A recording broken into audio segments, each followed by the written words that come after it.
সপ্তাহের একটা দিন প্রায় বাঙালি বাড়িতেই কিন্তু এই রকম রান্না থাকেই। না, আজকে কোনো স্পেশাল কিছু নয়, একেবারেই ঘরোয়া রান্না বান্না করছি।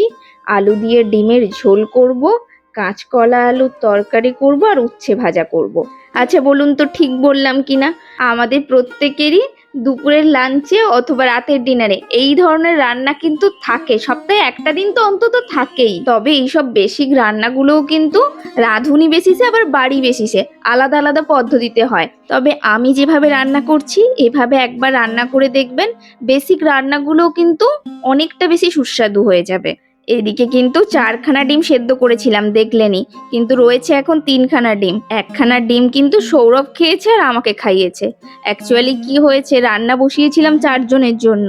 বাবা আর মা বললো দুপুরে খাবে না, মামা বাড়ি যাবে।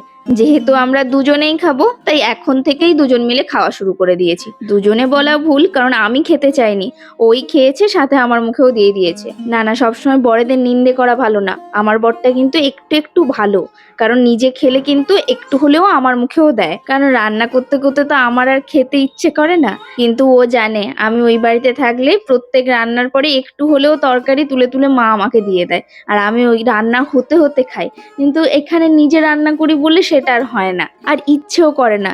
এখানে তরকারি থেকে তুলে তুলে ওকে দিই বা বাবাকে দিই খেতে, কিন্তু নিজে আর খাই না, ওই জন্য ও খেতে খেতে আমার মুখে দিয়ে দেয়। যাই হোক, এদিকে কাঁচকলা আলুর তরকারিতে আজ কিন্তু কাঁচকলার আলুটাকে ভেজে নিয়ে তারপর আদা আর কাঁচা লঙ্কা বাটা দিয়েছি, আর দিয়েছি হলুদ গুঁড়ো, লঙ্কা গুঁড়ো।